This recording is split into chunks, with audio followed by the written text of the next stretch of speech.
Bienvenidos a la guarida del zorro, yo soy Rubén Chisbert y en este vídeo finalmente voy a presentar la conferencia que yo organicé y presenté en el Ateneo de Madrid, que previamente fue prohibida en el Colegio Mayor Barberán, y que realizó don Antonio García Trevijano bajo el tema El porvenir de España, aunque lo que expuso finalmente fue lo que yo he venido diciendo en estos vídeos, lo que yo he venido defendiendo en estos vídeos, que es la idea de libertad política colectiva. Y creo importante presentaros aquí esta conferencia porque es un resumen de la trayectoria de una persona que ha defendido en España la libertad política colectiva cuando más difícil era, que era bajo Franco y luego ha continuado en el régimen de partidos actual. Y bueno, simplemente deciros que la presento aquí editada para que sea un poquito más corta. La conferencia en sí creo que dura 50 minutos, luego hay un turno de preguntas que dura como una media hora. Si queréis verla completa está en el canal de Libertad Constituyente Televisión, pero básicamente lo que he suprimido han sido las presentaciones, acortar un poco pues la introducción y simplemente pues he acortado algunas o se he suprimido algunas cositas, algunas divagaciones, porque sí que quiero explicar una cosa, y es que esta conferencia se realizó 2 días antes de que don Antonio entrara en el quirófano y a posteriori nos dijeron que bueno, don Antonio tenía muchísimo dolor en la pierna y esto era porque cuando don Antonio entra en el Ateneo de Madrid tiene la cadera fuera, tiene la cabeza de fémur, perdón, de la pierna que le iban a operar la tiene fuera. Y el doctor Castresana, que le operó, nos dijo que no entendía cómo ni siquiera había podido llegar al Ateneo de Madrid con la cabeza de fémur fuera, porque el dolor que se sufre es bueno, un bárbaro. Y además, bueno, cuando terminó la conferencia tuvimos que sacarle del Ateneo encima de la silla, llevando entre 4 personas la silla, como porteándole en una boda judía, porque no podía ni siquiera incorporarse. Y bueno, este dolor hizo que en esta conferencia pues don Antonio tuviera, digamos, un tono un poco más intenso del que generalmente tenía y también en algunos momentos pues pudiera divagar en algunos conceptos que estaba explicando. Por eso me he tomado la libertad de editarla un poquito. En fin, os la dejo a continuación y espero que os guste.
amigas, amigos, qué emoción.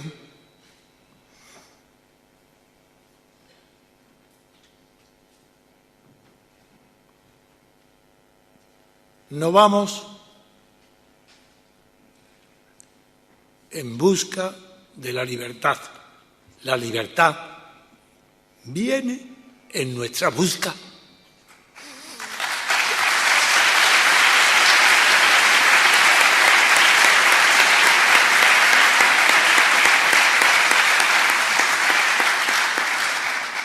Es inevitable la emoción que siento. Creo que no lo disimulo por el dolor que también siento.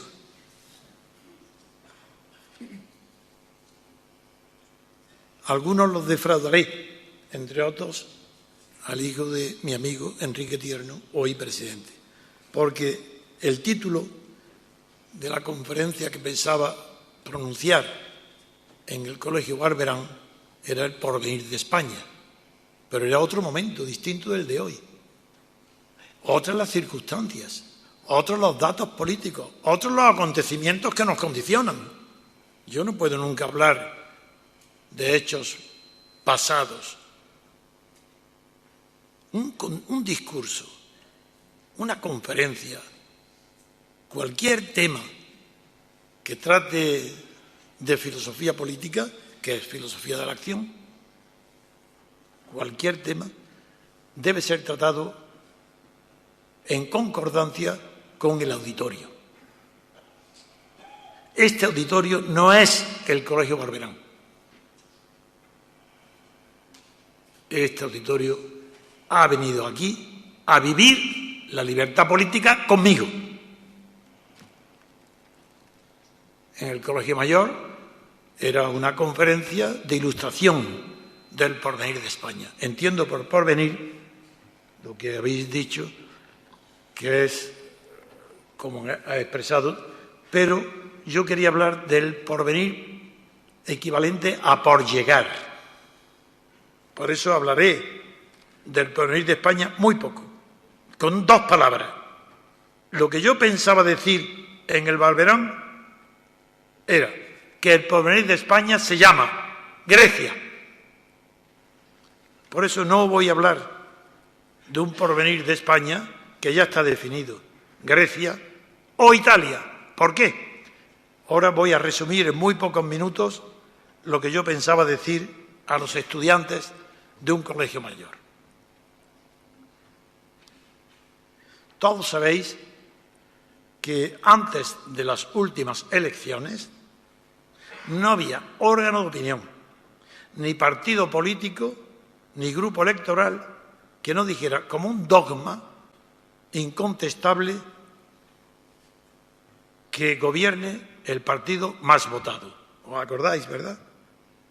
Bastó el transcurso de menos de una semana para que, a la vista de los resultados, como el PP había ganado, era el más votado en la mayoría de los distritos, no hay distritos, porque sí, distritos colegiales, eso se le llama elecciones a eso. Pues el partido más votado, si se atuvieran a esa doctrina toda la prensa y todos los partidos, pues sería el PP. Y entonces, en 24 horas, surge otra doctrina que destroza por completo no solo la teoría de la democracia electoral, sino todas las ideas hegemónicas hasta ese momento en materia electoral. ¿Y qué es lo que sucede? Pues que a partir de ese día surge como discurso hegemónico el que sostiene, lo de menos es Podemos, ni lo de menos es Rivera. Esos son excrescencias hacia arriba de un movimiento telúrico que está expulsando a la suciedad de la clase política española. Ellos salen, pero detrás viene otra cosa. Y lo que viene otra cosa se llama libertad política colectiva. Eso viene detrás, eso no se ve, se verá. Se verá y pronto. ¿Por qué? Porque vosotros tenéis existencia real y sabéis lo que es la libertad política colectiva. Por eso voy a derivar esta conferencia, este discurso, hacia el concepto de libertad política colectiva que casi nadie, no es casi nadie, es que no lo he visto en ninguna parte. Nadie sabe lo que es la libertad política colectiva. Dirán, ¿cómo que no hay? Yo digo que en España no hay, pero es que no hay en Europa, menos en Francia. Y no completa, pero casi. Pero en toda Europa continental no hay libertad política colectiva. Por supuesto que no la hay en Grecia. ¿Y qué es la libertad política colectiva? El derecho individual al sufragio, eso es una suma de libertades individuales. Eso no es libertad colectiva. Dirán, manifestación, huelga, no. Esos son derechos y el sujeto colectivo no hay más que el individuo. Derecho de huelga, no, son derechos individuales. La prueba, que ya sabéis cómo se llama a los traidores a la huelga, de amarillo, son las personas. No hay un sujeto colectivo de la huelga. No existe libertad colectiva de huelga. Existen derechos individuales. ¿Qué diferencia real existe entre las libertades individuales, que las hay, las reconozco, las hay, ¿cómo no lo voy a reconocer? No soy ningún ciego. Muchas de ellas no existían durante Franco. Por tanto, es cierto que hoy hay más libertades individuales que había con Franco. Pero también digo a continuación que con Franco teníamos esperanzas serias y fundadas de utilizar esas libertades individuales para crear, fundar y consolidar la libertad política colectiva. Eso fue traicionado por todos los partidos políticos sin excepción.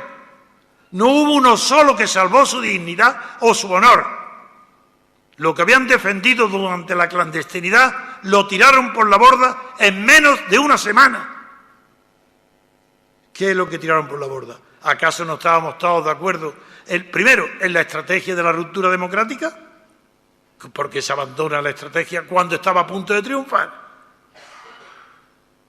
Pues la ruptura democrática implicaba el reconocimiento, primero, de todos los derechos, la libertad colectiva. La abandonan todos. Y para que la única persona que quedaba defendiendo la ruptura democrática pacífica del régimen de Franco, primero me meten en la cárcel.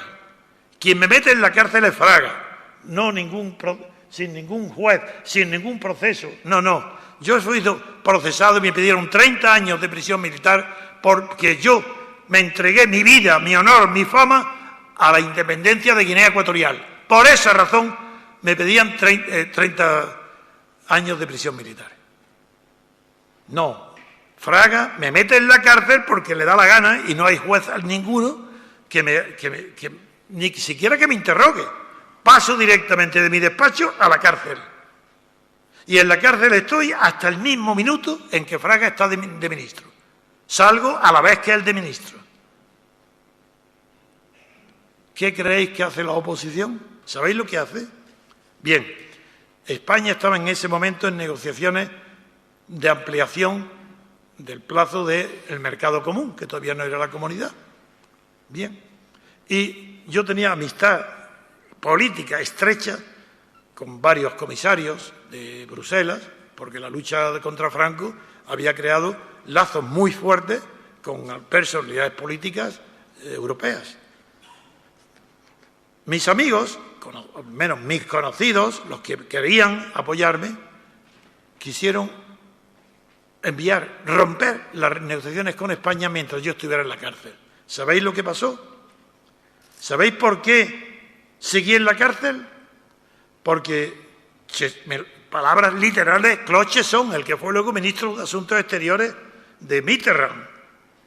Pues Claude Cheysson me dijo que Felipe González habló con Willy Brandt y con Helmut Schmidt para decirle que había estado conmigo en la cárcel y hablando conmigo, que yo estaba y le había pedido que no hicieran nada para mí, que yo le había dicho que era una buena causa, que favorecía a la oposición que yo estuviera en la cárcel. Me mantiene en la cárcel Felipe González.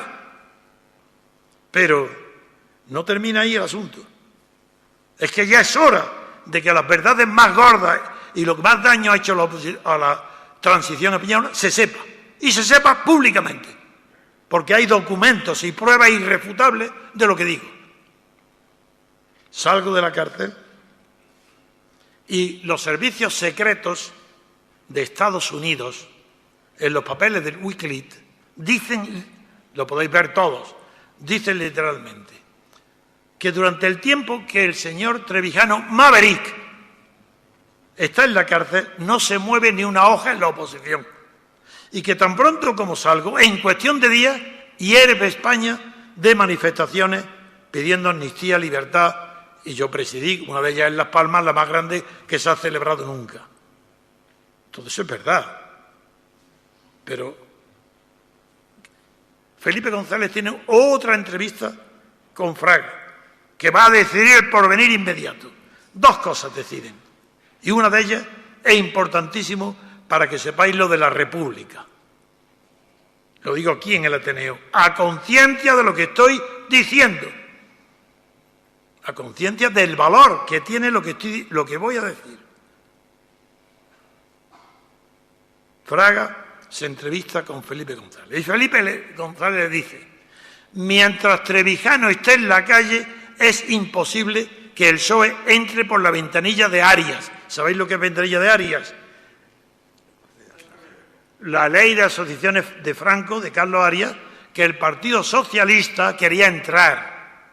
Pero en mi propio despacho, en la Castellana, cuando Mújica dijo que iba a entrar, yo, delante de 40 representantes o 30 y tantos de toda la oposición, dije que eso era incompatible con la Plata Junta, lo que era la plataforma de convergencia. Y él, chuleando, me dice, ¿y quién nos va a echar? Y yo le dije, con una voz como las que tengo siempre, ¡yo! Ruiz Jiménez, que estaba allí en la reunión, impresionado por mi energía, se fue dando un portazo, porque también estaba de acuerdo con la ventanilla. Ya tenéis otro dato. Entonces, claro, como no podían conmigo, sí, tuvieron la inteligencia de acudir a un sistema mucho más eficaz que la cárcel, incluso más eficaz que un tiro. Y estuvo a punto de suceder. No solo, os lo digo para que lo sepáis, en el Ateneo lo digo, no solo porque por 2 veces consecutivas, en tiempos distintos, en Consejo de Ministros del Pardo, de Franco, se acordó mi asesinato por 2 veces, diciendo que era el enemigo número 1 del régimen franquista. Eso no lo dicen los papeles del Wikileaks, pero sí dicen que yo era el número 1, que la oposición no era ni el Partido Comunista ni siquiera ETA, que se llamaba Trevijano Maverick. Pero eso lo tienen todo oculto. ¿Quién va a reconocer la verdad que los condenaría a todos los que han hecho la transición? Pero continúo. Acudieron entonces Felipe González a un procedimiento más eficaz que un tiro, y es la difamación. Suárez estaba el asunto de Guinea Ecuatorial estaba clasificado como materia reservada, no se podía hablar de él. Entonces Suárez lo desclasifica y al día siguiente aparece la difamación contra mí. ¿En qué consiste la difamación? Hoy, si lo oí, es que no lo creerían. Si hoy les explico, dice, hombre, eso es imposible. ¿En qué consistió la difamación? Que Mújica entregó a toda la prensa un folio, no, 2 folios de papel blanco, sin firmar por nadie, anónimo, en el que decía, uno, que yo era propietario, bueno, yo no había estado en Guinea jamás, ni conocía a ningún colono. Yo hice, arriesgándome la vida y la cárcel, como la prueba es que fui. ¿Por qué no me pasó nada después de que me pedían 30 años de prisión militar? Porque el juez de orden público, Mariscal de Gante, recibió la orden directamente, no sé quién la dio, pero de Franco, de archivar el asunto. ¿Y por qué archiva Franco el asunto?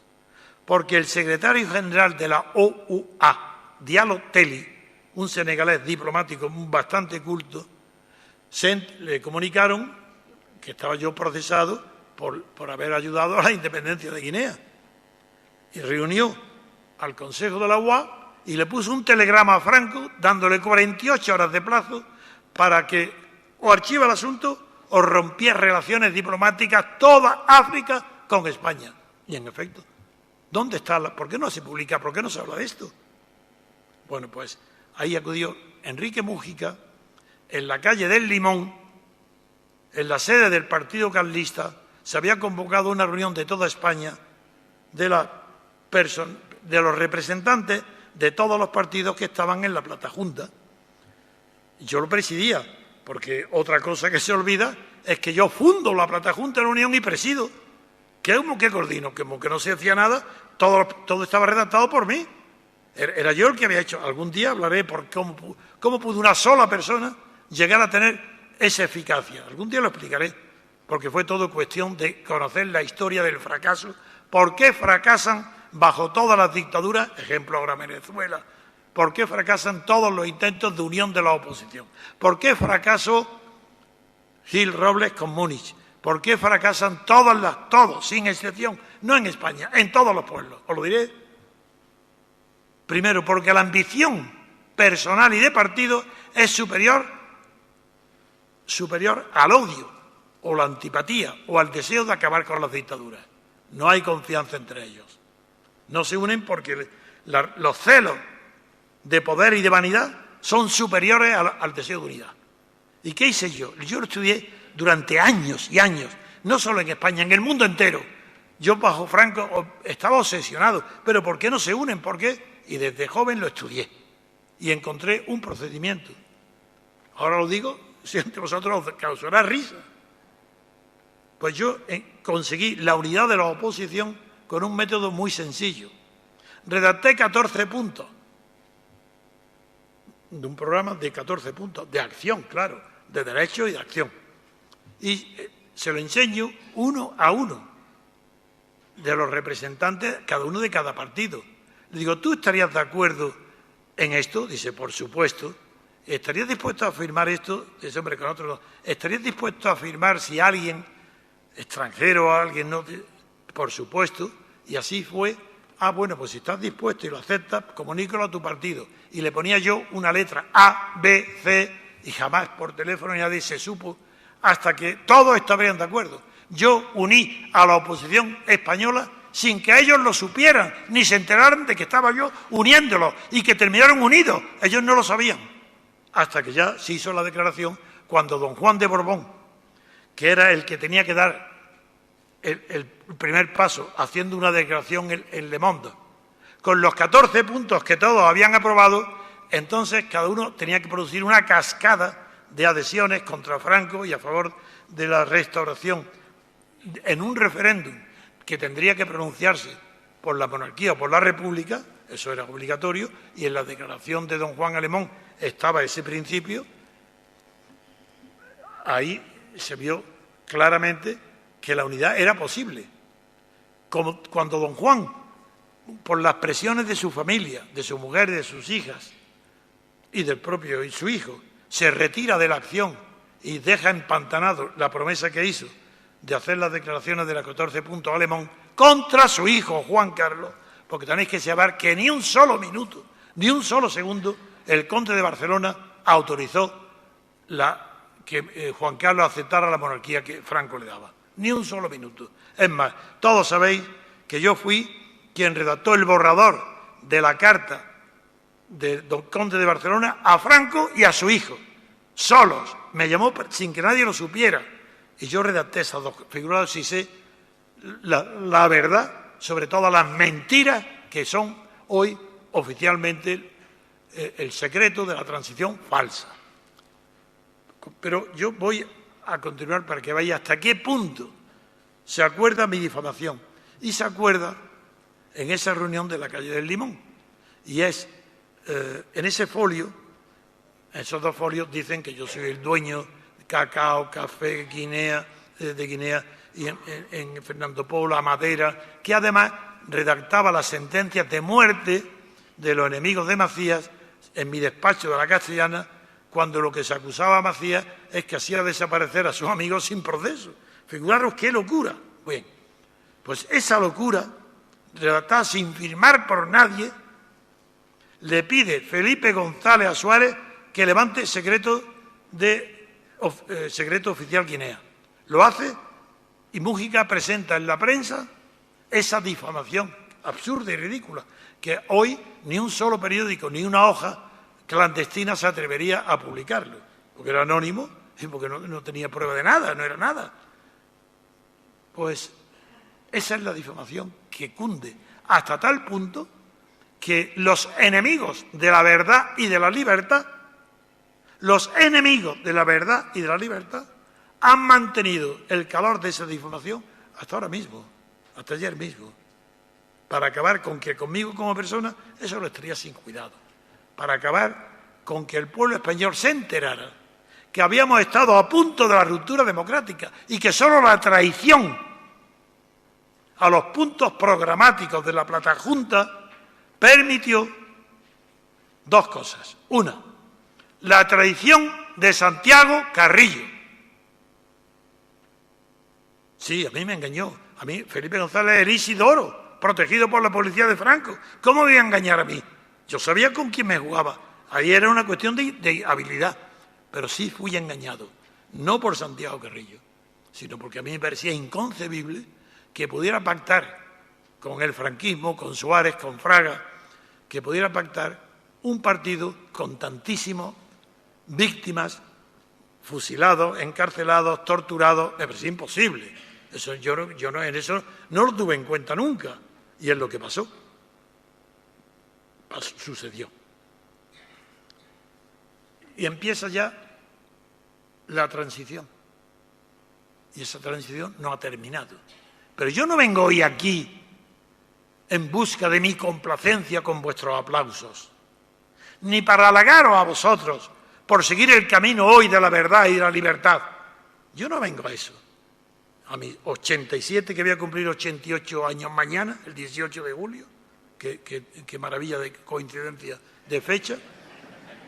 Bueno, os digo una cosa, yo no tuve el periódico Madrid, quise comprar el periódico Madrid. Me daba un crédito Luis Val, Banco Popular.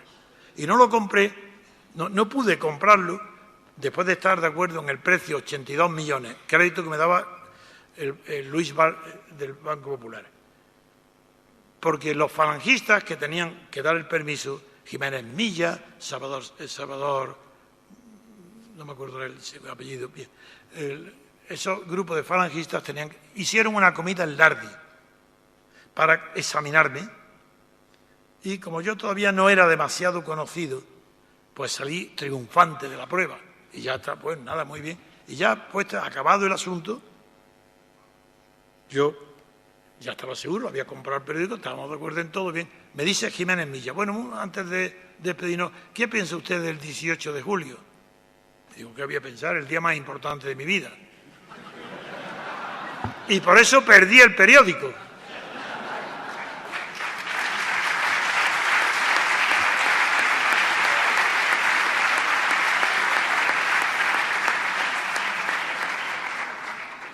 Continúo porque estoy dando informaciones donde sabéis todos que mi vida está en juego si falta un átomo a la verdad. Sigo, ya después de eso ya todo es conocido. La difamación permite, ¿qué permite? La traición de los partidos. Pero la traición de los partidos no implica, de todos, no implica solamente traición política. Porque tenían tal prestigio, mejor dicho, era tal el deseo de acabar con la vida de la franquista, el deseo de intensidad, y tal el miedo de los franquistas, que se produjo en España algo único. No, tiene antecedentes, pero en la Revolución Francesa, en el Directorio. La muerte de Robespierre es muy parecida a lo que pasa a la muerte de Franco. Es que el miedo de los franquistas a la revancha de los vencidos solamente fue superado por la ambición de los vencidos de ocupar el lugar de los vencedores, sin cambiar nada. Esa es la transición.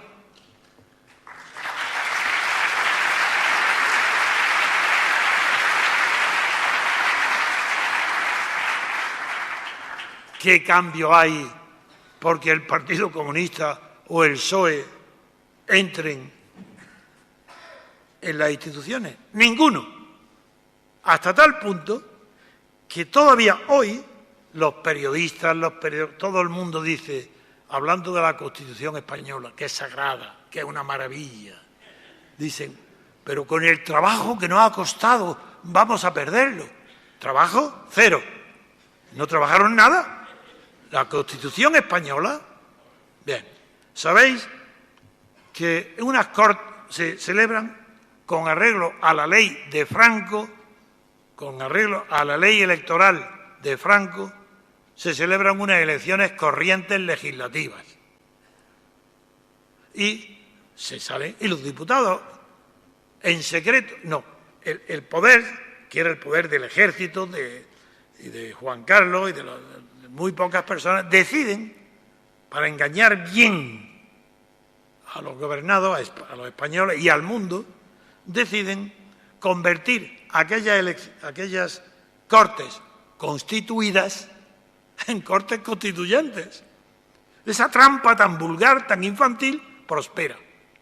¿Y cómo se hace eso? Pues en secreto, una pequeña comisión formada por 6 personas redactan en secreto una constitución, el nombre, porque de constitución no tiene nada. Para que una constitución sea realmente una constitución, tiene que separar los poderes. Si no separa poderes, no hay constitución. ¿Creéis que esas son mis palabras? ¿Que lo digo yo? ¿O que lo dicen los constitucionalistas? ¿O los profesores? Ni hablar. Eso lo dice literalmente la Declaración de Derechos del Ciudadano, artículo 16, párrafo 9. Donde no hay separación de poderes, no hay Constitución. Pues, ¿qué hacen los españoles? Pues nada, lo están redactando. Y un periodista bastante bueno, director de Cuadernos para el Diálogo, se llamaba, no sé, creo que vivirá, Pedro Altares. ¿Ha fallecido? Pues yo no lo sabía que había fallecido, pues en su homenaje, digo que ese hombre, en su homenaje, descubrió el pastel y lo publicó, que se estaba haciendo en secreto una constitución, en secreto. Pero, ¿os figuráis lo que significa hacer una constitución en secreto? Bueno, pues eso es lo que hay en España. Una constitución secreta que una vez conocida la aprueban las Cortes, la aprueban en referéndum y es casualidad, porque hubo alguien listillo que no dijo que la votaron el 110% del censo. Que dijo, no, vamos a poner 90 o 92. Menos mal. Esa Constitución es lo que hoy se venera como si fuera un texto importante o sagrado.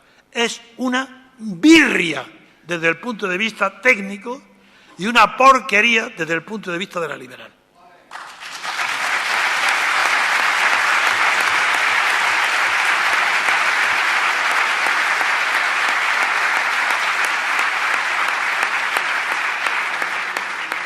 No creáis que eso lo digo yo, o por despecho de que no estuve ahí en el ajo, o porque soy un puritano, que soy un especialista en derecho constitucional. No.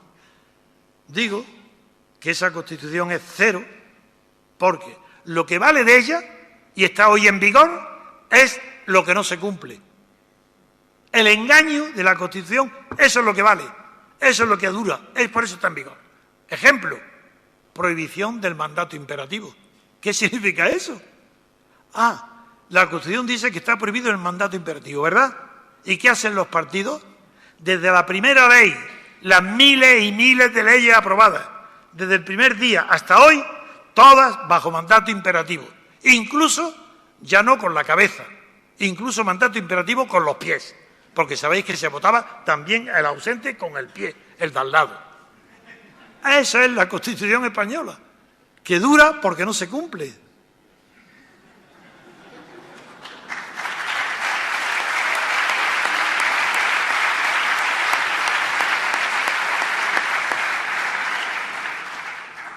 Sigamos este recorrido de historia. Hasta ahora yo no estoy hablando como filósofo político, sino como historiador. Estoy diciendo literalmente lo que pasó en la historia de España reciente. Todavía no he dicho nada que pueda ser demostrado como falso, porque todo hay la prueba de que es así. Pero sigo, porque voy en busca, no yo, vosotros también vais en busca de cómo se conquista pacíficamente la libertad colectiva. Y para ello tenemos que saber dónde estamos, de dónde partimos. No ahora, hace 10 años, hace 20, yo he tenido que seguir a cada momento adaptando las tácticas a una estrategia única que para mí no había otra que conquista de la libertad colectiva. No hay otra. ¿Y qué pasa con esa libertad colectiva? ¿Por qué es tan maravillosa? Pues porque no es ideológica. ¿Qué es secreto? Pues que todo es ideológico, salvo la libertad colectiva. ¿Por qué no es ideológica? Porque eso no depende del sistema de creencias. ¿Qué es una ideología? Para que veáis el absurdo de que se persiga la igualdad a costa de sacrificar la libertad. En primer lugar, la igualdad no se consigue nunca. Eso será una tendencia. Pero si lo que se sacrifica es la libertad, ya lo que es que no hay vida política. Es que no hay. Claro que Franco, claro que era político y conservaba el poder.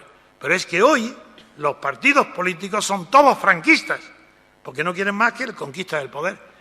¿Quién creéis que es Pablo Iglesias? Un nieto de Franco. Pero es que dice al pie de la letra, es lo mismo. Si él no quiere saber nada de principios, para eso ya está el pobre de Cayo Lara.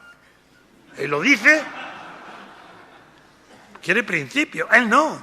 Dice, ¿qué principios? Yo quiero, el cielo no se conquista por asalto. Y es verdad, lo está demostrando, lo está haciendo. Pero yo vuelvo, ya mi guía es la libertad política colectiva. ¿Qué es?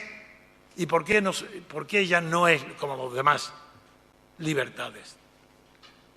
Porque la libertad, cuando no tiene un sujeto individual que la ejerce, y el Estado la transforma en derecho.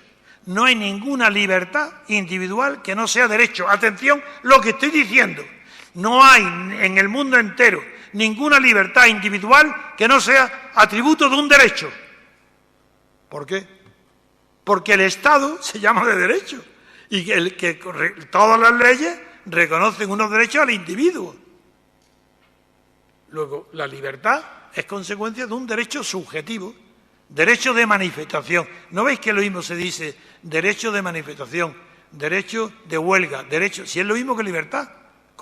Pero hay solamente que no dicen individual, individual, individual.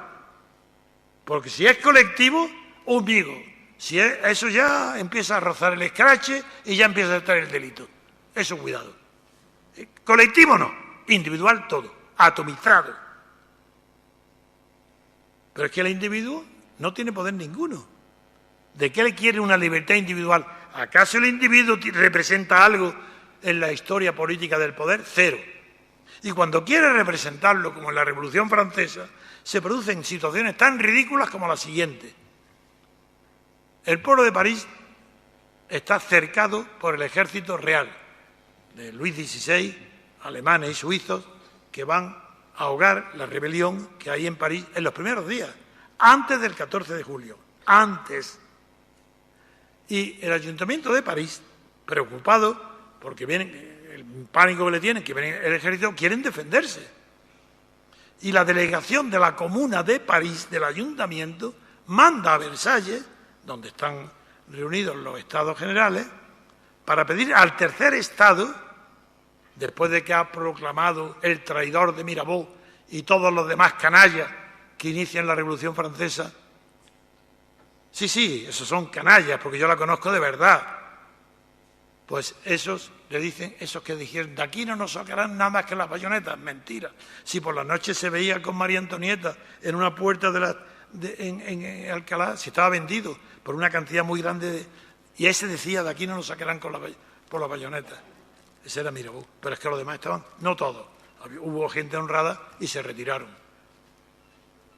Pero lo que nos interesa saber es que el pueblo de París, asustado, porque viene el ejército extranjero a cortarles las alas y a acabar con una posibilidad de rebelión del pueblo de París, manda una delegación a Versalles para que pedirle al tercer Estado constituido en la Asamblea, pedirle que le dé armas.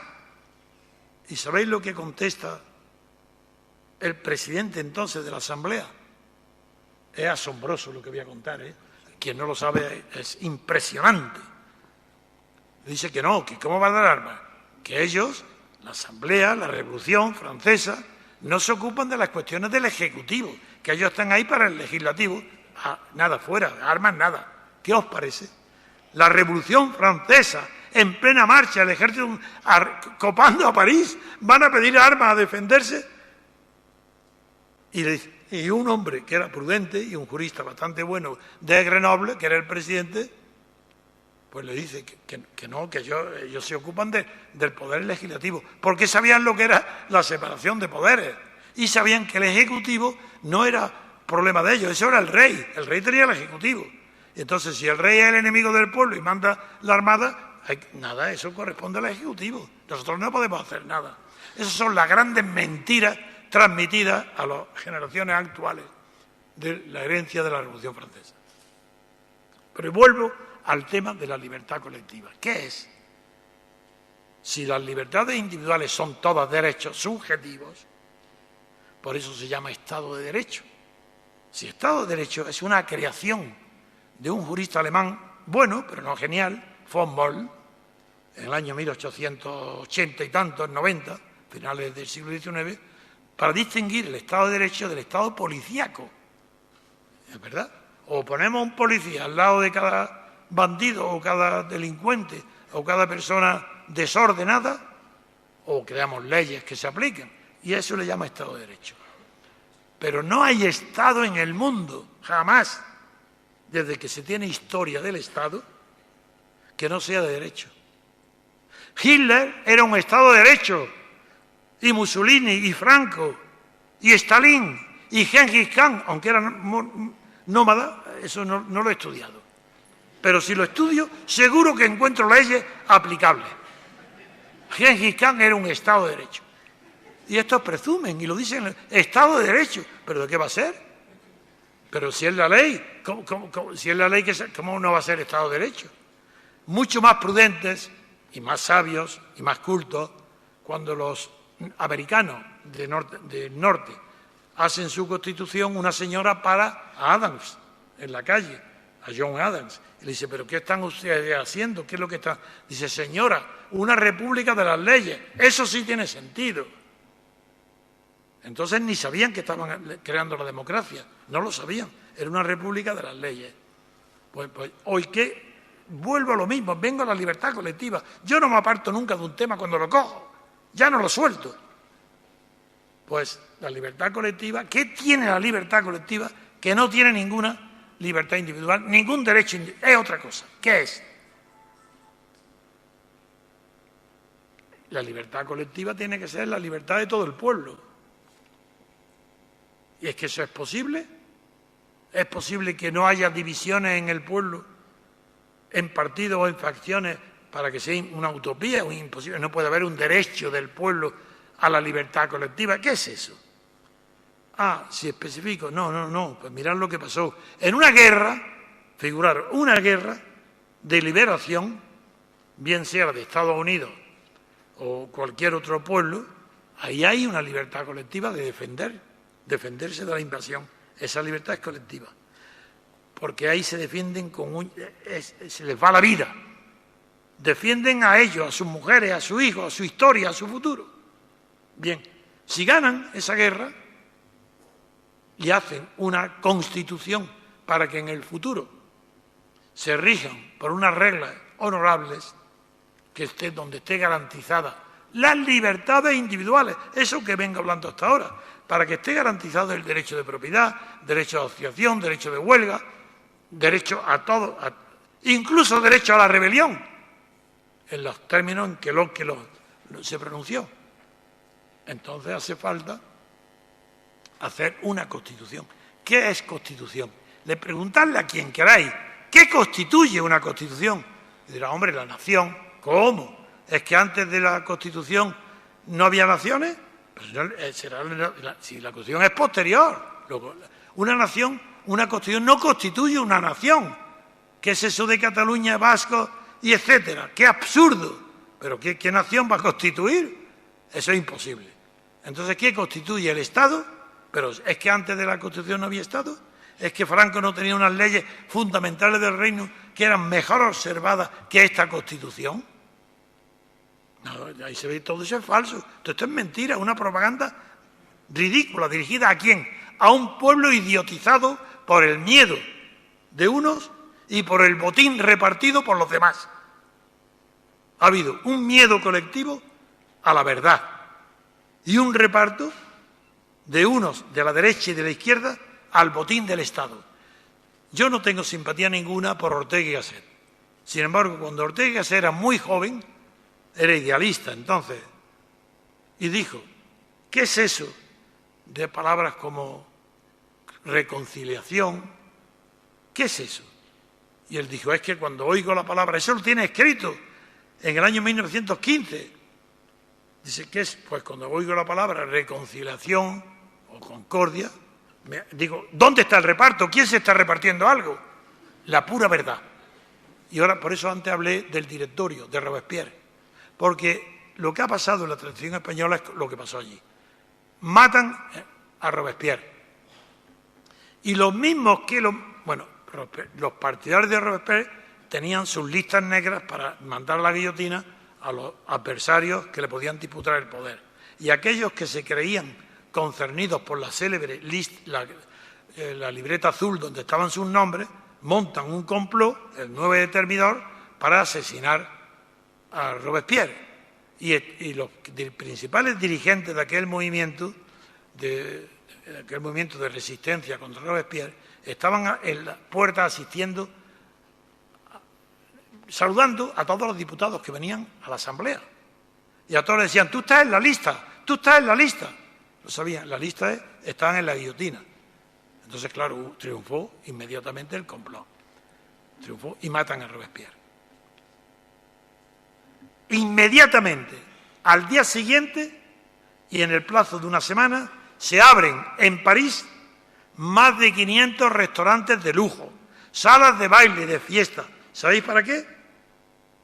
Para que los robiespierristas, los sanquilot, los jacobinos, se abrazaran con todos los partidarios de poner fin a la revolución y los celebraran juntos y se reconocieran como hermanos. ¿Qué pasó aquí con Santiago Carrillo, que es el mejor ejemplo? Que hubo un diputado, Manuel Jiménez de Parga, de Granada, que yo fui profesor de él, fue presidente del Tribunal Constitucional, que en las Cortes se atrevió a atacar a Santiago Carrillo por su pasado, no, sin hablar de Paracuello, del pasado comunista.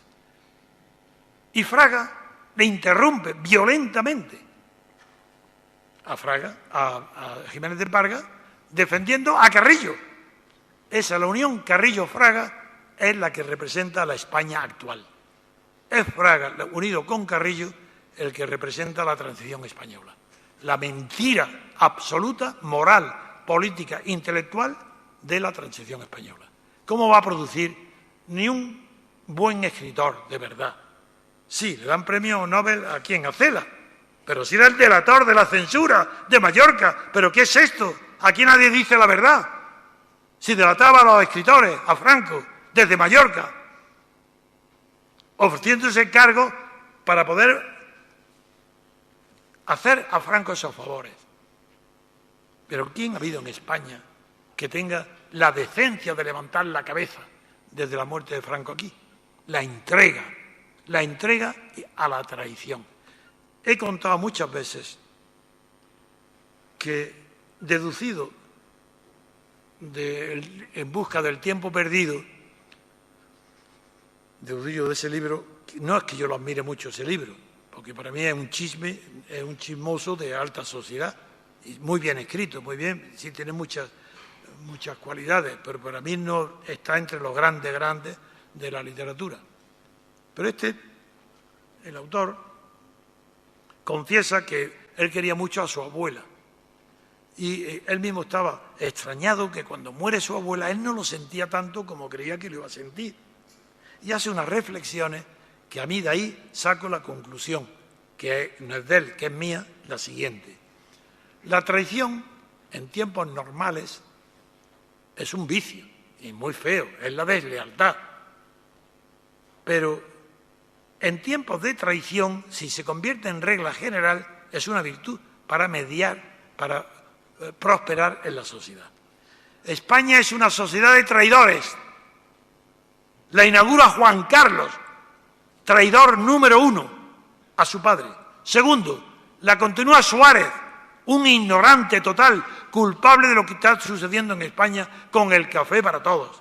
Ese ignorante, irresponsable, vanidoso, sin mérito ninguno para ser ni alcalde de un pueblecito, por la coba y la amistad con Torcuato, el Opus, la Falange y Juan Carlos, es culpable de las autonomías que han conducido a la situación actual de Cataluña y el País Vasco.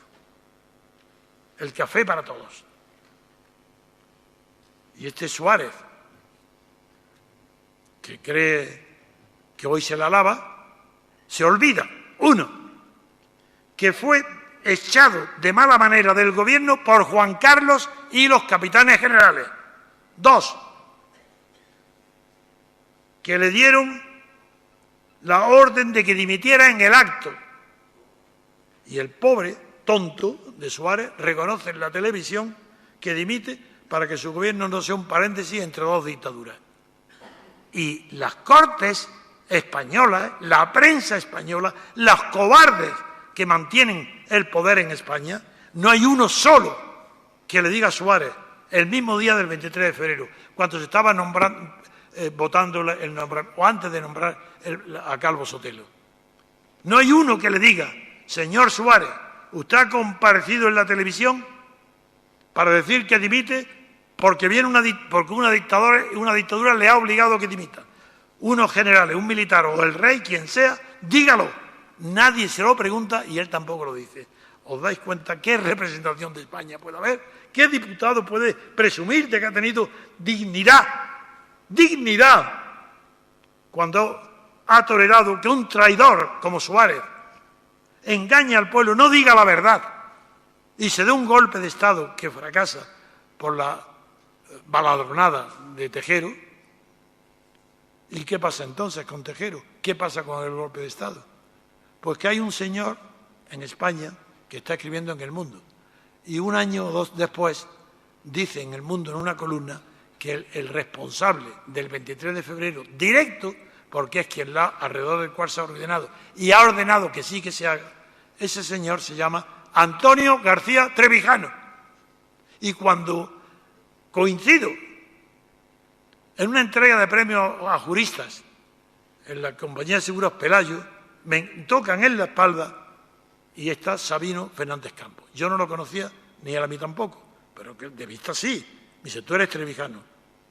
Sí, pues le invito a comer porque usted, por la valentía que ha tenido, porque usted no sabe la verdad 100% de lo que ha denunciado. Y yo se la quiero contar. Entonces Sabino me invita a comer en el restaurante de Colón, ahí por la Salesa, donde él vivía al lado, y me cuenta la verdad. Y tan verdad me cuenta que dice, mira, quien quiera saber qué es Juan Carlos, el rey, el responsable único de este asunto, que mire las visitas del día a partir de 11 y 13, donde llega armada, destinado tal, sin permiso ninguno, y tal. Y que mire tal, y que luego yo mismo me dice que él fue el que ordenó a un capitán que fuera a las 2 de la mañana para retirar todos los residuos que quedaban y resguardos de la conversación que Juan Carlos había tenido con Milán del Bosch en Valencia, que retire los tanques de la calle de Valencia, donde están desplegados. Dice, porque después de nuestra última conversación por teléfono, yo ya no puedo dar marcha atrás. Punto. Eso bastó para que yo te quiera. Pegué un salto y le dije a mi mujer, pero si está confesando que el autor es él.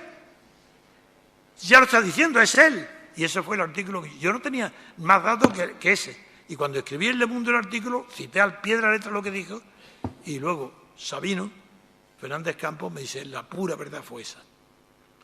¿Y qué pasa? Pues que Santiago Guerrillo pide el Premio Nobel de la Paz para el rey.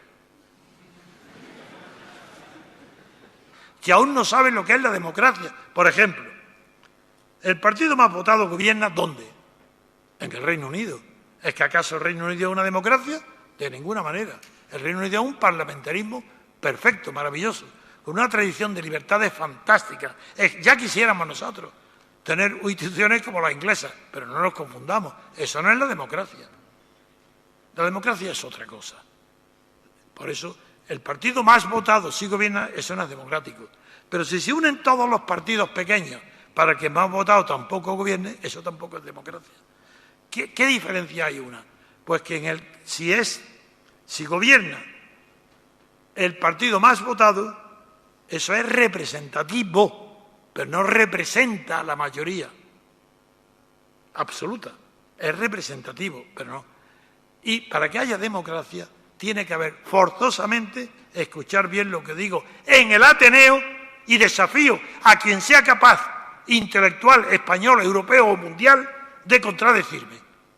Para que haya democracia, tiene que haber mayoría absoluta. Si no hay mayoría absoluta, ya no hay democracia. Y la razón es muy sencilla. Veamos. ¿Por qué vosotros, yo, la gente corriente, en cualquier tipo de asunto, estamos dispuestos que en lugar de pelearnos a tiros o a puñetazos o a insultos, estamos de acuerdo en decir, bueno, que se decida por votación?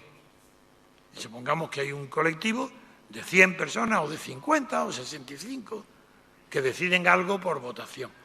Todos están de acuerdo en que si hay mayoría absoluta, el que vota en contra está representado, porque ha aceptado la regla de juego. Yo acepto la mayoría absoluta y estoy representado, aunque yo esté en contra. Pero ¿quién acepta de 100 personas que gobierne o que decida un 30%? ¿Dónde está escrito eso? ¿En qué corazón? Porque tampoco está escrito la otra regla, de que aceptamos resolver las cuestiones en lugar de a tiro por votación. Pero hay una regla cordial que está en el corazón, es decir, que aceptamos las decisiones por mayoría absoluta. Pero si es por mayoría relativa, ¿dónde está escrito eso? ¿Qué sentido? Eso no existe en ninguna parte de la historia política mundial, ni del descubrimiento de la democracia, ni hasta las más perversas dictaduras ni tiranías. Eso no es verdad. Ay, ¿qué pasa? Es otra cosa. Que sin mayoría absoluta gobierne el partido más votado, está de acuerdo con la lógica, no con la justicia. Hombre, si uno tiene que gobernar, que gobierne el más votado. Pero eso no es justo ni es democrático. Pero parece más razonable, tiene más sentido común, que gobierne el menos votado una coalición de menos votados. Que todos unidos tengan más. Si no llegan a la mayoría absoluta, ¿qué es lo que ha pasado ahora en Podemos? ¿Qué sucede? Que como no hay democracia y no puede haber y no hay mayorías absolutas, ¿qué sucede? Que se unen todos los pequeños o los emergentes, Podemos, Ciudadanos, con Izquierda Unida o con los demás de izquierda, para imponer un alcalde. Pero ese alcalde, la mayoría de votos que ha sacado no es homogénea, no son cantidades que se suman, porque el voto de Podemos no puede ser sumado con el del PSOE o de Ciudadanos, sino es a cambio de que uno o todos traicionen a la vez las promesas que han hecho al elector. Eso es claro.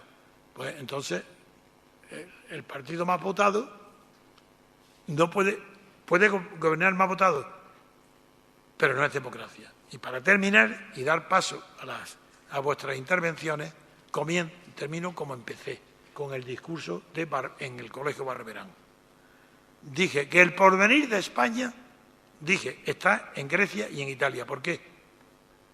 Porque igual que hace nada decían todos que tiene que gobernar el partido más votado, a la vista de lo que ha sucedido, y es que todos se unen, siendo entre sí incompatibles y con mensajes distintos al pueblo, se unen para expulsar al PP, que bien expulsado está, a mí me importa poco eso no es el tema que nos preocupe.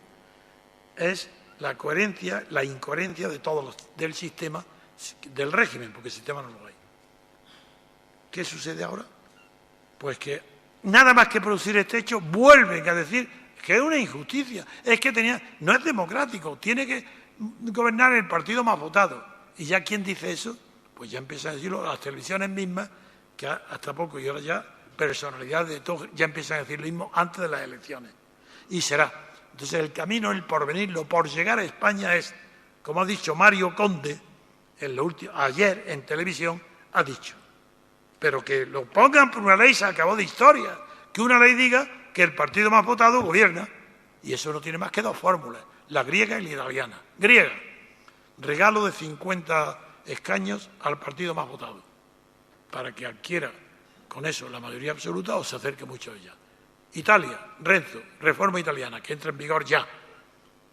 No, el Estado italiano, no el gobierno, el Estado italiano regala al partido más votado, que no tenga mayoría absoluta, todos los escaños que necesite para que gobierne con mayoría absoluta. La dictadura es un juego, niños. Es un juego. Esto es dictadura, ya no es oligarquía. Es que entonces, ¿qué pasa? Que quien consiga esto tiene mayoría absoluta. Figuraros lo que es. Leyes y leyes hechas, dictadas por un partido que teniendo, por ejemplo, el 30%, recibe el regalo de 55, de un 25 más para que gobierne y haga leyes a todos los efectos con mayoría absoluta con el 55% de los votos. Ese es el porvenir de España. Tiene o el camino griego o el camino italiano. Ese porvenir, ahora mi intervención, es, a no ser que nosotros interrumpamos ese mecanismo del porvenir e introduzcamos el principio de la libertad colectiva que perseguimos para que el porvenir de España, aunque sea lejano, aunque dure mucho tiempo, sea inseparable de la libertad política colectiva, que la voy a definir ahora mismo. Libertad política colectiva se llama libertad constituyente. Punto. Se acabó. ¿Ha habido libertad constituyente en España? No la hay. No basta, porque la libertad constituyente tiene que ser de tal manera que separe los poderes. Porque si es una libertad constituyente que no separa los poderes, amigos, es otra cosa. La Constitución requiere dos cosas. Uno, que sea colectiva. El sujeto de la Constitución tiene que ser colectivo. Y dos, tiene que haber separación de poderes. Con eso termino diciendo, para mí es un orgullo y un honor tan grande como no podéis ni imaginaros que haya vivido yo 88 años ya para ver con mis ojos y con mis oídos y para leer vuestros comentarios y vuestra emoción de seguir mi camino en busca de la libertad política colectiva, no para vuestro mérito, no para vuestro triunfo, sino pensando nada más que en el bien general de España, de los españoles, y eso no tiene antecedentes en la historia. No conozco ningún movimiento, que somos muchos miles, no creáis que hay aquí, yo sé bien lo que somos, hay muchos miles. Ese fuego para mí ya es inextinguible. No os preocupéis por mi edad, da igual, si es que da lo mismo, ¿no? Si es que vivir o no vivir es indiferente, cuando no es indiferente, cuando lo que se busca es nada menos que la dignidad de la vida. ¿De qué vale seguir en una vida indigna? No, para mí no vale. Para mí lo que vale es la dignidad de la lucha por la libertad. Y es vosotros, confío totalmente, porque he vivido con vosotros, os conozco, sobre todo a los más jóvenes. Sé que esos no van a vacilar. Habéis emprendido el camino de la libertad política y le vais a dar una lección al mundo, a toda Europa. Nosotros, que nos cuesta tantísimo conquistarla, la vamos a traer para que Europa tenga una libertad europea procedente de España.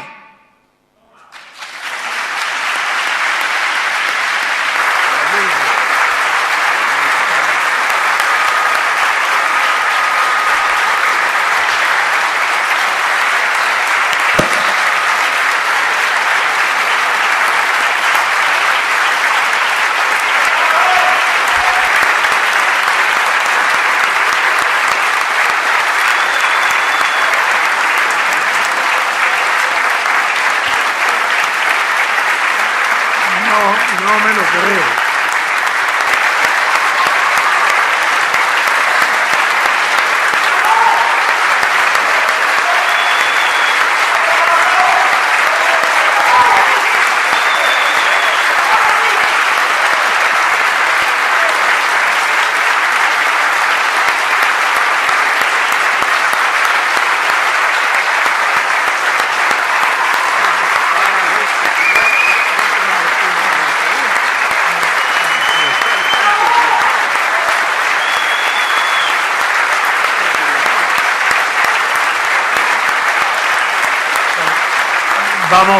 Vamos a seguir con las preguntas y pido de verdad, primero, mi corazón afortunadamente aguanta estos aplausos.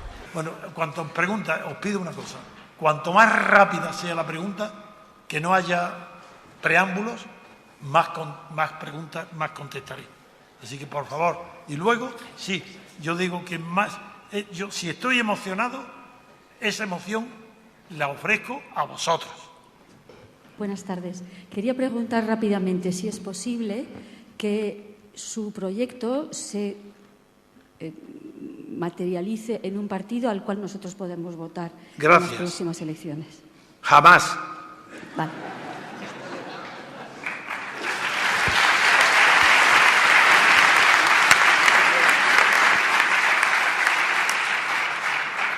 La razón es muy sencilla.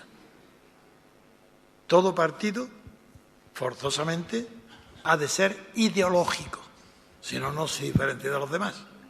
Quien luche por la libertad política colectiva no puede permitirse el lujo de tener o expresar ideologías, porque una ideología es una idea parcial convertida en virtud del logos en universal.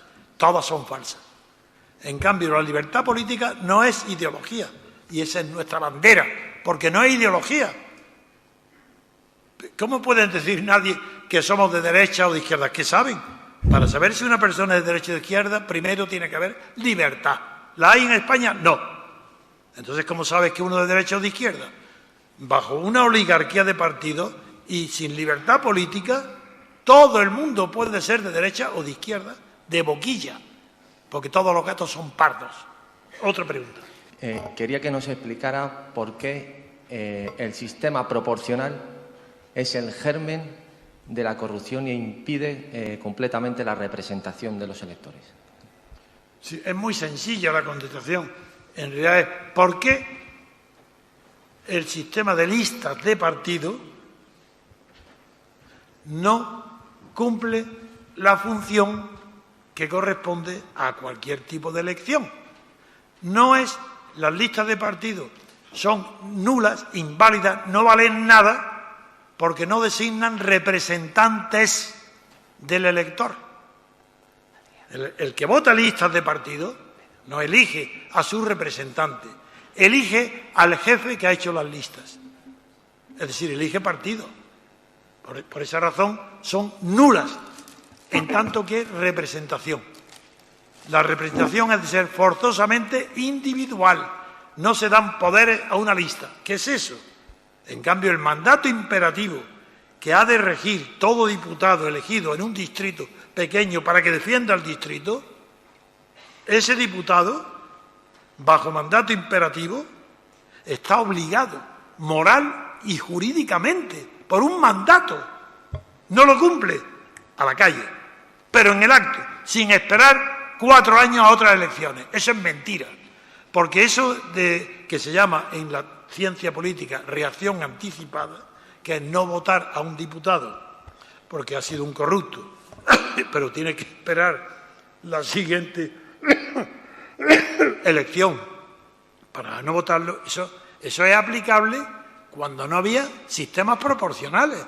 En un sistema mayoritario, claro, pero con un antisistema proporcional es inaplicable. No hay la prueba. Felipe González, en el año 94, representa uno de los cimas más grandes de España de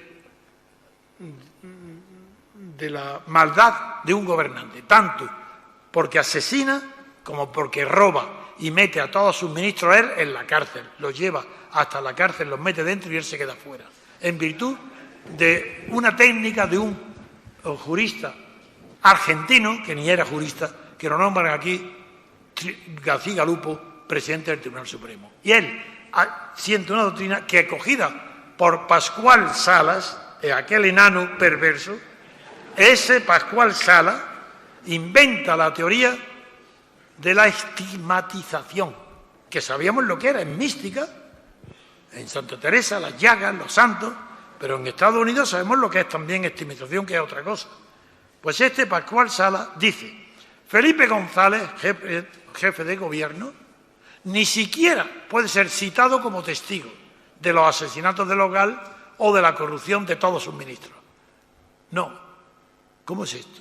Pues no, porque se le estigmatizaría.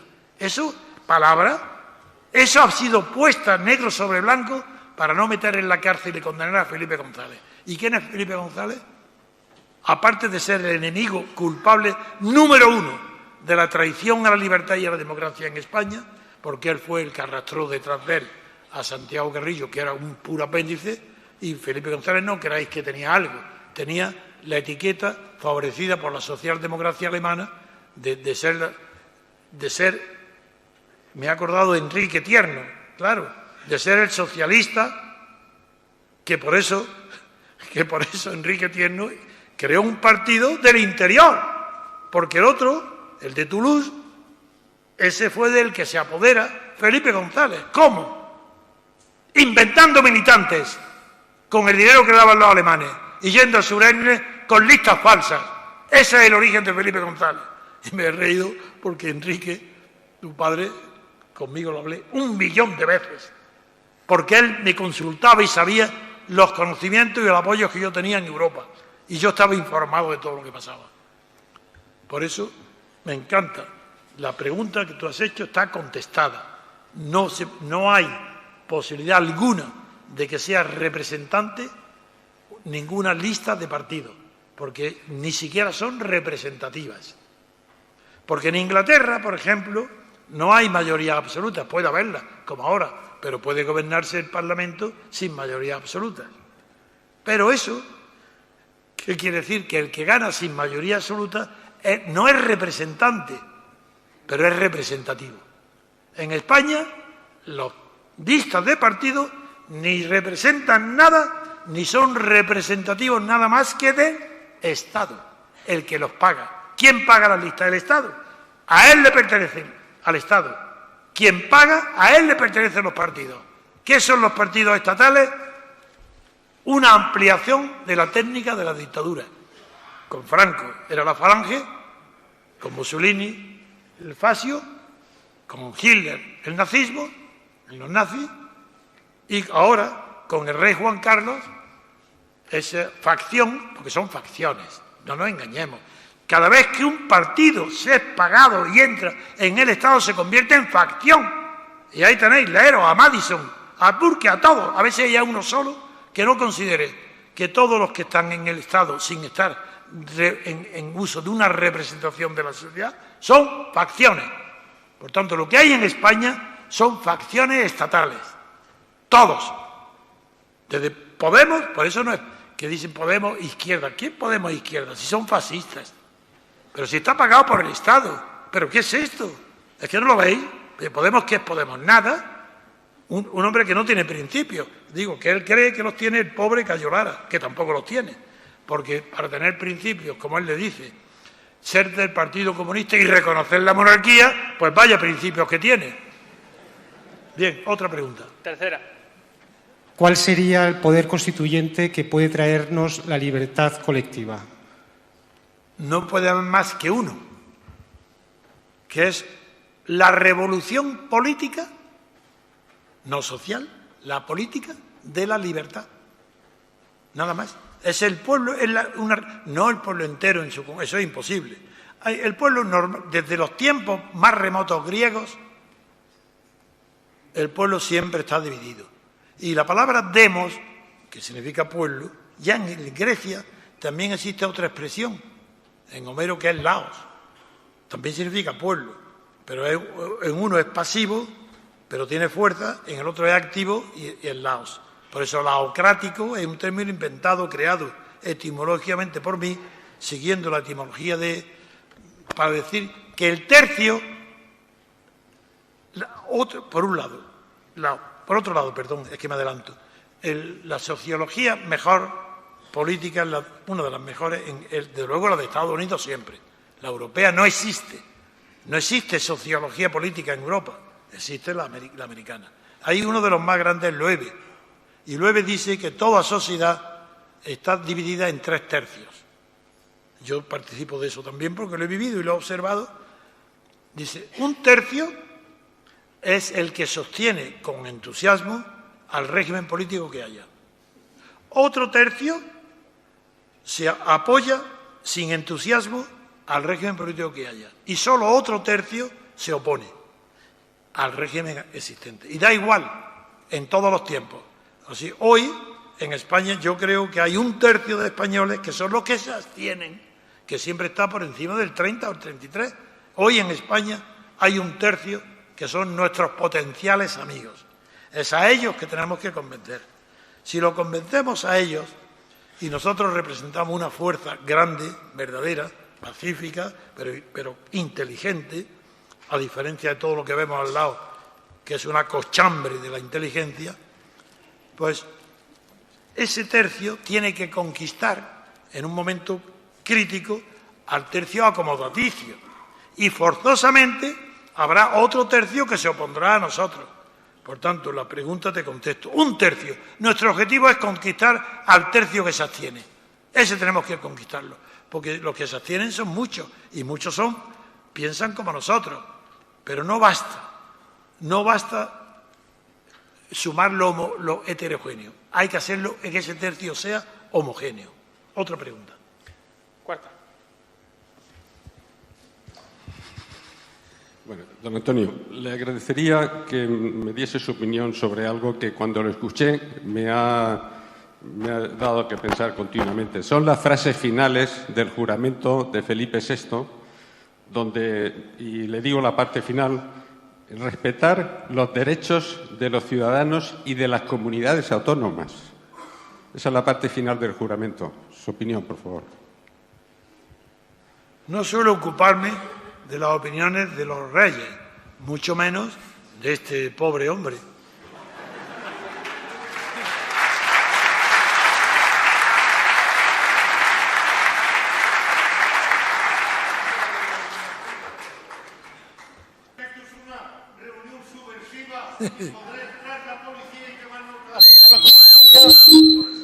No lo excluyo. Puede suceder.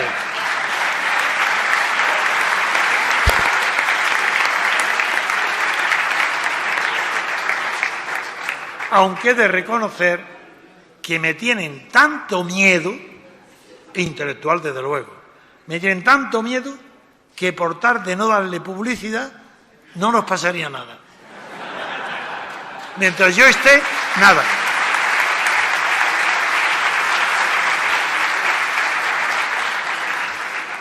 Arriba. Y yo quería preguntarle si, según su criterio, en una futura Constitución española deberían estar reconocidos los derechos sociales siempre y cuando fueran exigibles ante los tribunales. Uy, vaya pregunta. Buenísima.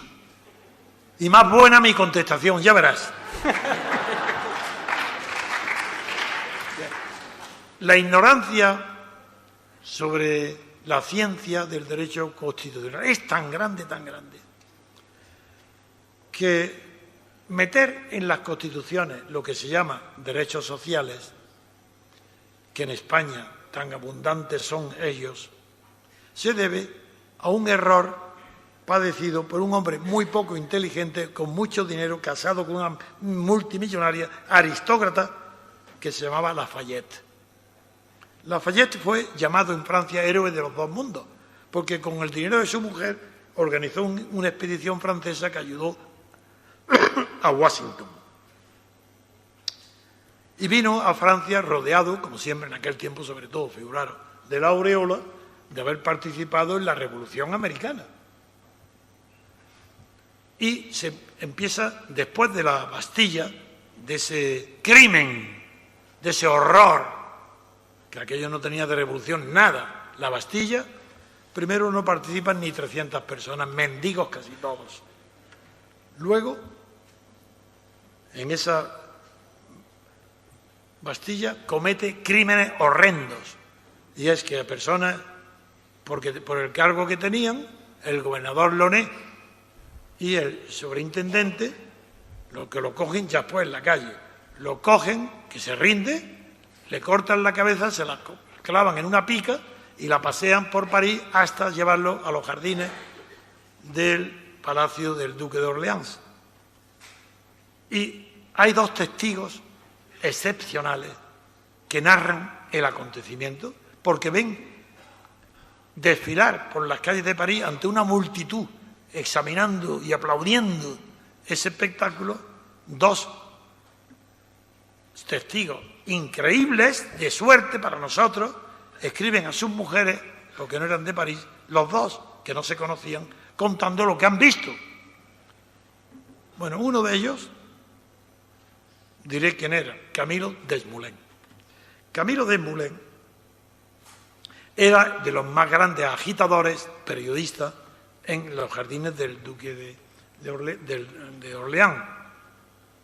Y cuenta a su mujer el horror que le ha producido esa multitud, ese pueblo parisino, disfrutando y viendo desfilar las cabezas cortadas y ensartadas en unas picas. Como Desmoulins después fue guillotinado junto con Danton, y se sabe cómo, bueno, pues no llama tanto la atención como la siguiente. El siguiente es que la cabeza más inteligente, sin duda ninguna, de toda la Revolución Francesa, y sin duda ninguna el único verdaderamente revolucionario, mucho más que Robespierre, pero que hasta el punto que era utópico, pero era revolución puro. Se llama Saint-Just.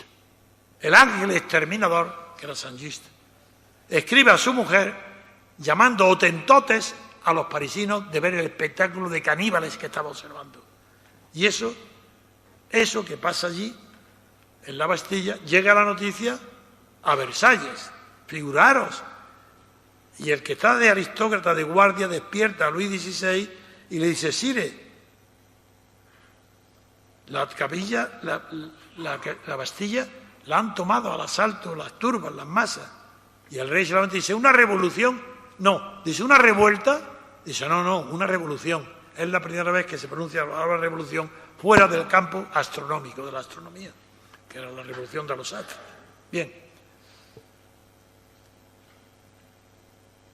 El pánico se apodera del rey.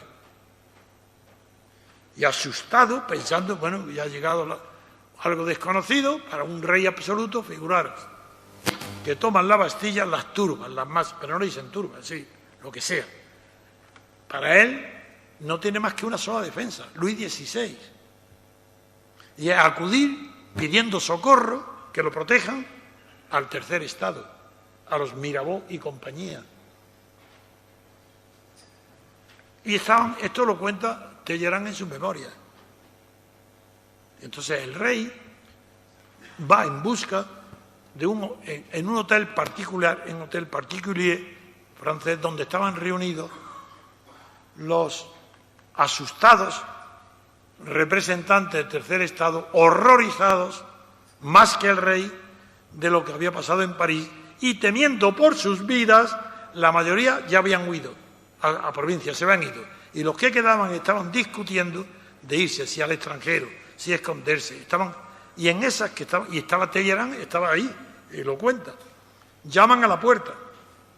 Y de repente, quien llama a la puerta es Luis XVI. Figúrate el horror. Ya nos vienen a matar aquí mismo. Se quedan sin habla. El pánico absoluto. Y Luis XVI dice: Je viens à vous. Yo pongo mi confianza en vosotros.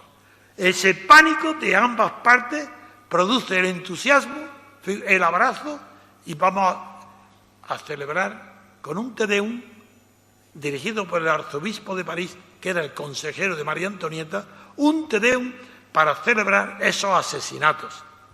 Ese fue la Bastilla y la reacción. Otro asunto.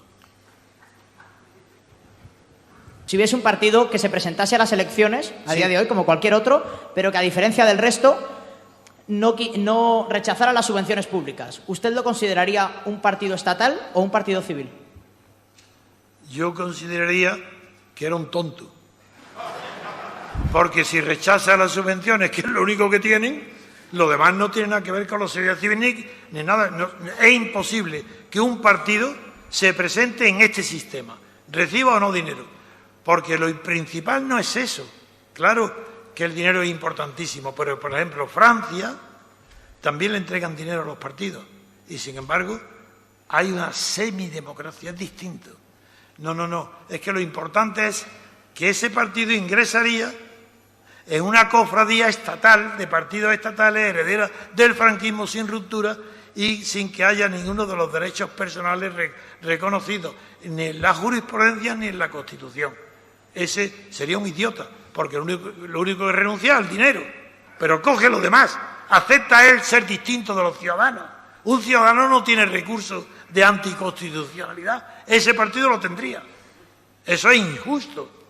Si cuando Tocqueville visita a Estados Unidos y escribe La democracia en América, lo que más le sorprende, lo que más le atrae y lo deja asombrado, es que un ciudadano corriente cualquiera puede pedirle a un juez cualquiera de primera instancia que a una ley en vigor la declare inconstitucional. Ese partido, es que yo miro no sé a dónde, al vacío, porque no sé dónde está quien me habla. Sí, yo sé por dónde, pero es que hay la luz, no sé. Bien, yo digo, ese partido es tonto y además utiliza privilegios que no tienen los ciudadanos.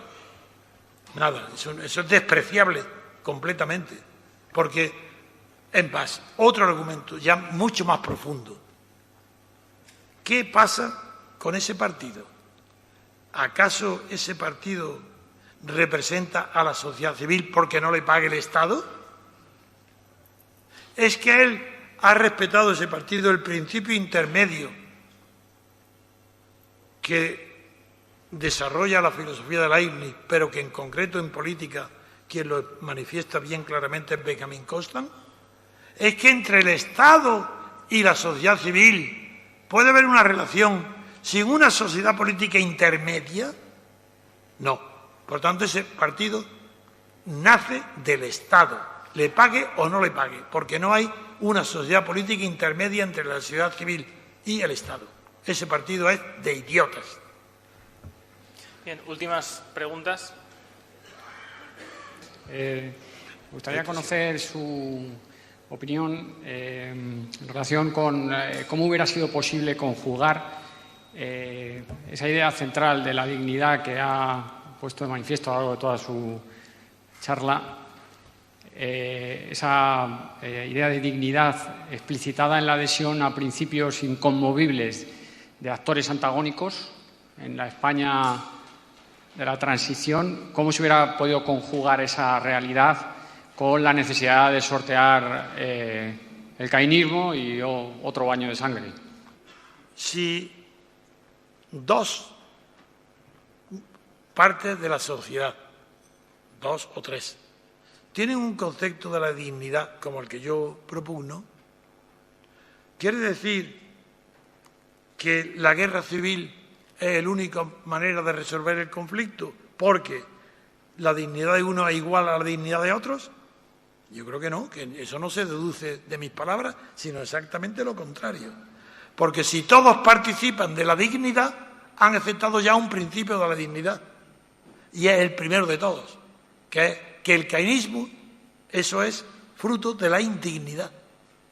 El caínismo procede siempre de que uno, hermano, tiene envidia del otro, que eso ya no es digno.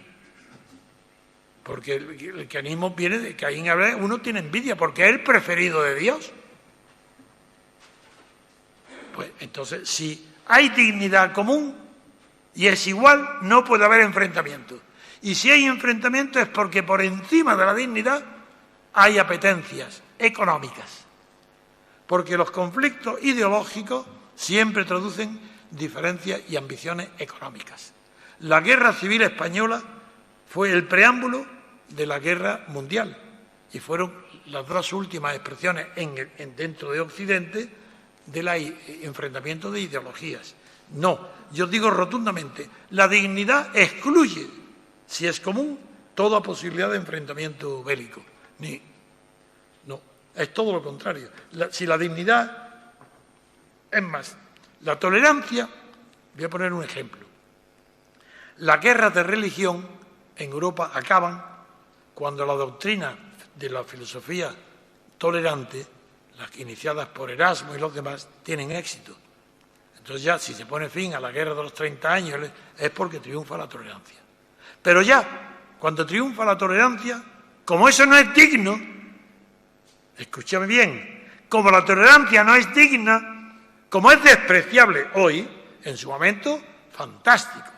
Pero hoy la tolerancia es indigna, porque donde hay tolerancia hay un tolerante y un tolerado.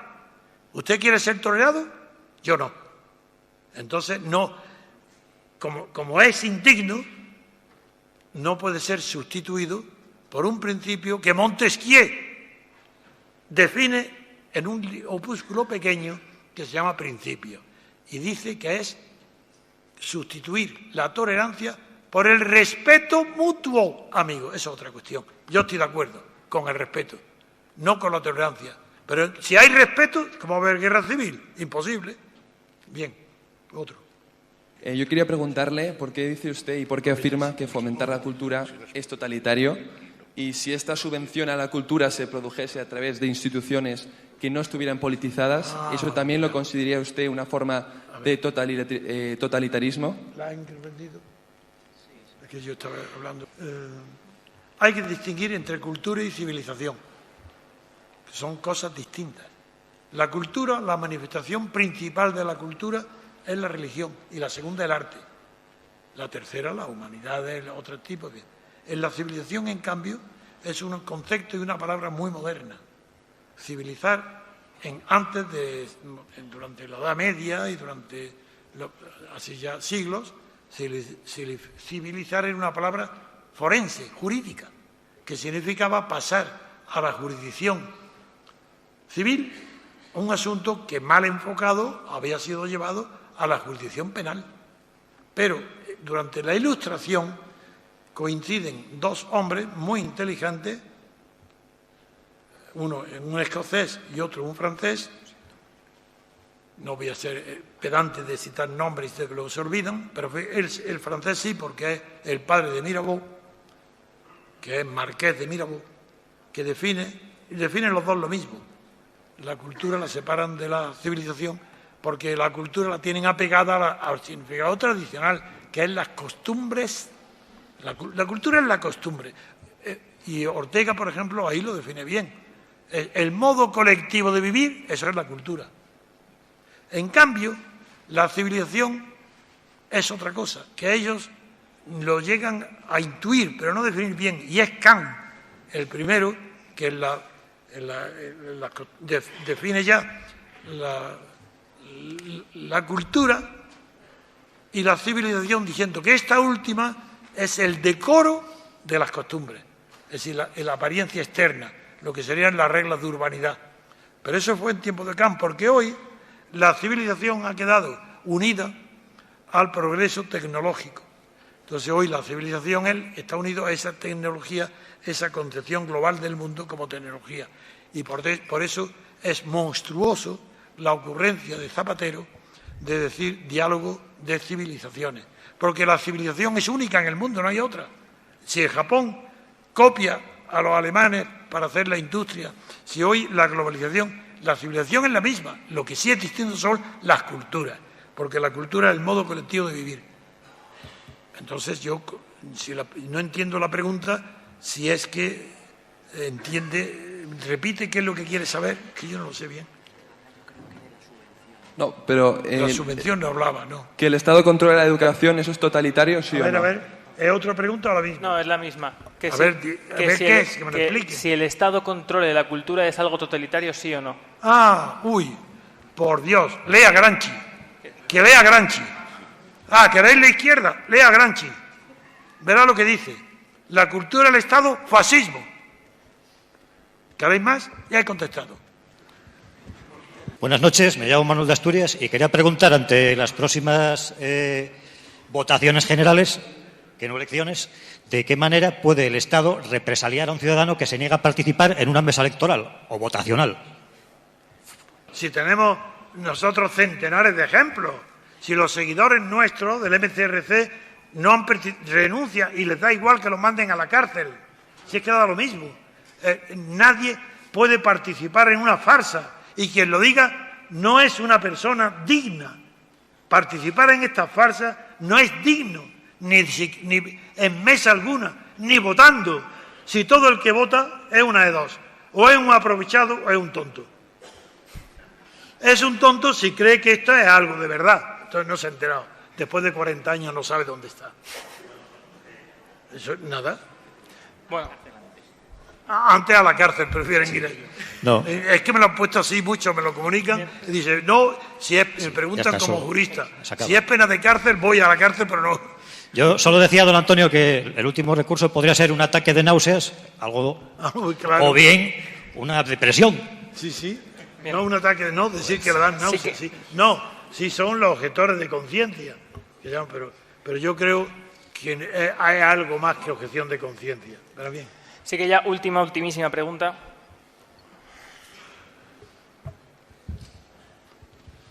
Hola, buenas. Muchas gracias, don Antonio. Yo le quiero hacer una pregunta muy rápido. ¿Cómo uno puede ser un repúblico? ¿Cómo yo me puedo convertir en un repúblico? Gracias.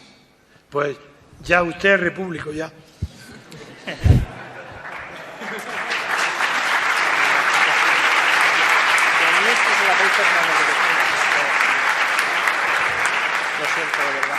La palabra repúblico existe en español y republicano también. ¿Qué diferencia hay entre ser republicano o ser repúblico? Que ser republicano es pasivo, es partidario de la república, es pasivo. Repúblico es un republicano activo, que procura la república, que la trae, que la conquista, que la quiere, no de palabra. Como alguien que sea comunista y no es monárquico. Si es monárquico no puede ser comunista. Bueno, pues algo parecido. Aquí, el que es repúblico que lo demuestre. Que quiera la república que la traiga, de verdad.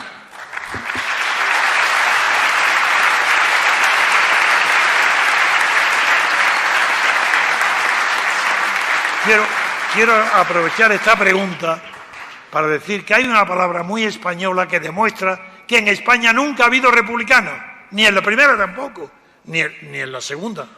Republicanos sí, repúblicos ninguno. En la primera y la segunda todos dicen la república, advenimiento de la república. Es que me quedo asombrado. Es que el Espíritu Santo, advenimiento de la Virgen María. Y la república advienen. ¿Pero qué es esto? Claro, así se explica que no haya república en España. Como que advienen, pues nosotros no tenemos esa suerte. Los repúblicos no creen que la república advenga. Las traemos nosotros. Y las traemos con nuestro esfuerzo, nuestra constancia, nuestra fe, nuestra inteligencia. Es más, le digo una cosa. España tiene una suerte grande, perdonad que hable de mí. La primera teoría de la república que se ha escrito en el mundo desde los tiempos de Aristóteles hasta hoy es mi obra. ¿Por qué? Lo voy a explicar. No creéis que hay ninguna presunción. Desde Aristóteles hasta los americanos, los fundadores de la República de Estados Unidos, definen la república como la no monarquía. Y yo he escrito un libro, Teoría pura de la república, de 700 y pico páginas, para demostrar lo que es positivamente la república, en ella misma, no porque no sea monarquía. Es decir, que a partir de mi libro, de verdad, el que quiera sabrá que la monarquía es aquello que no es república. Muy bien.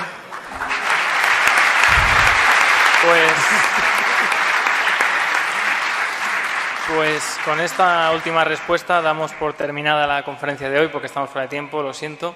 Agradecer a don Enrique Tierno, a Adrián Perales, al señor Charraza y a Pedro Manuel González y, por supuesto, a don Antonio García Trevijano su asistencia hoy y a todos ustedes, los que vienen de fuera de Madrid y los que están hoy aquí para acompañar al maestro. Muchísimas gracias.